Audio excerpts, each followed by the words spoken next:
Hi, my name is Brad Joliker. I'm a software architect, and recently I was on an NServiceBus project where once we had our publish and subscribe scenario set up, the requirements changed a little bit and we needed to add a property to the message.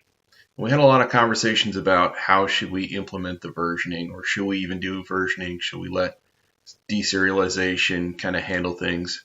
And we ended up going back to versioning through inheritance. And I put together this example to kind of walk everyone through what the steps are to do that versioning. And I thought I would share it with everyone. So in the scenario that I was in, right, we did our implementation and the publisher and the subscriber were both using the same version of the message. Everything's happy, everything's great. And then the requirements changed. So then we needed to be able to add the property. So the publisher and the subscriber endpoints were both maintained by two different teams, which means two different deployment schedules. And so we wanted to be able to update the publisher because it owns the message in this case, and add the new property and the new functionality to the message and be able to push it out, and then have the subscriber be able to be upgraded at a different point in time. So we went through a phased approach. So phase 1, everything's on the same version. Phase 2, the event publisher is on version 2. It's sending messages, but the event subscriber knows how to handle those messages without changing. And then phase 3, we've upgraded the event subscriber to the new message. So for my example, I've got a contracts solution, and we have a simple message in here. It's an interface because it's an event, and we just have a property on here called message that we're going to populate with a GUID. So I've already created a NuGet package and a solution with a publisher and a subscriber. So normally, or in the example project, the publisher was maintained by one team and the subscriber was maintained by a different team. So they're not in the same solution. For the ease of this example, I put them in the same solution. Okay, so our publisher is publishing iExample event, and we're setting the message property to message with an ID, which is a GUID. And then on the subscriber, we have a message handler that's handling iExample event. And we're just writing that message out so we can see it. So I can fire this up. And here's our subscriber. Here's our publisher. So we're publishing events and they're going across. So let's go into adding a property to our contract. So we have this contract, add. I've already done this example a couple of times. Oh, it's not there this time. Add new class. We're going to call this iExample event v2. Okay. So I'm just going to go copy this guy.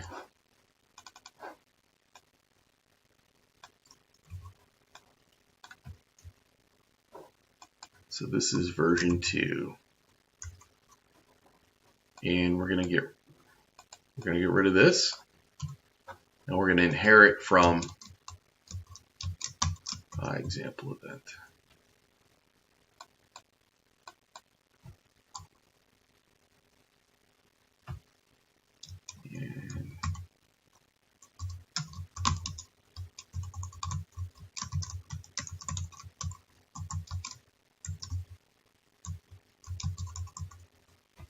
So here's our new property.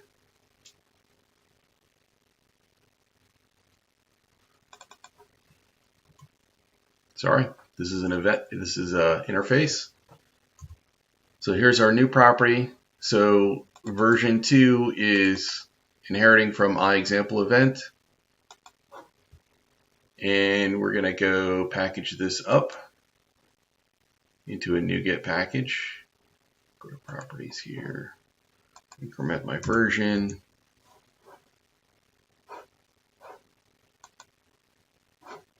And build it. So now we have the new version of the package, and it's got iExample event v2 included.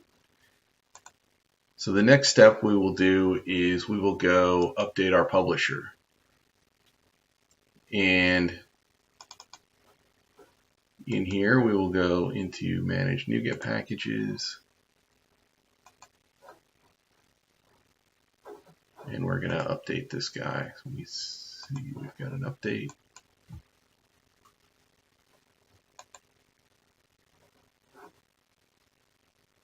Great.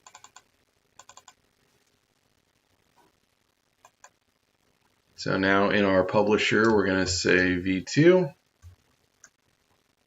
And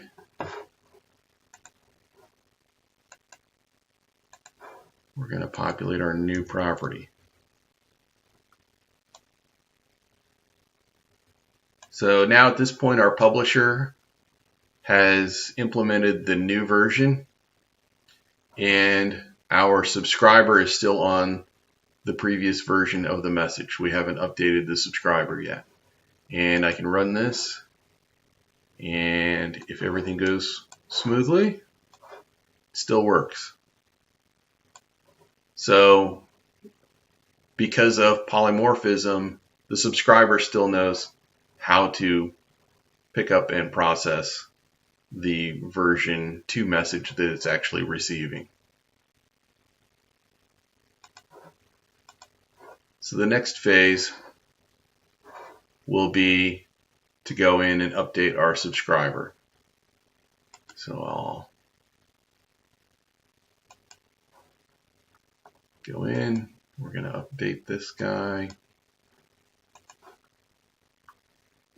And it is now aware of version 2. So what we're going to do is we're going to copy our message handler. So we're going to do add.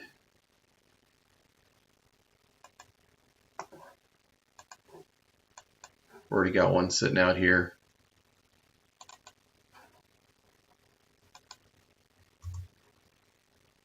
Okay. So this is iExample v2 and a handler for the initial version. And they're both sitting out there. So I'm going to run this because we're not quite done, but I want to show what happens at this point. I think it's an important illustration.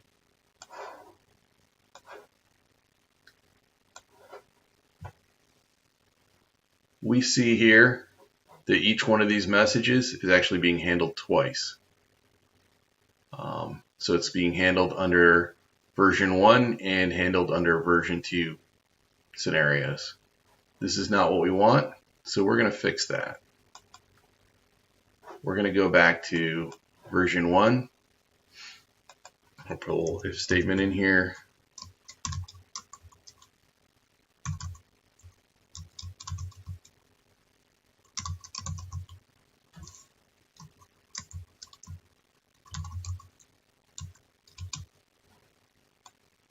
So we're just going to dump out of this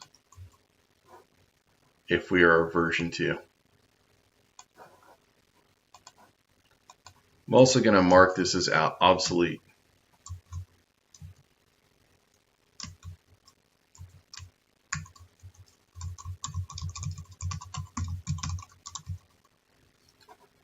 So this handler at this point becomes technical debt, but this is good technical debt. This allows us to handle both scenarios. So if for some reason we have version 1 messages in flight when we deploy the subscriber, then they can still be handled properly. and our V2 messages are going to get handled under the V2 scenario. So when I run this, we're going to see that now the message is only handled once.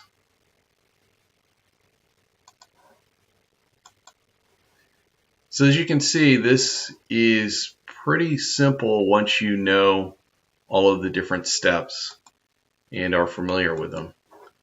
I hope this was a helpful video. You can find more tutorials for me on my website at bradjolliker.com, or you can shoot me an email and I'll answer as quickly as I can. Thank you for watching this video.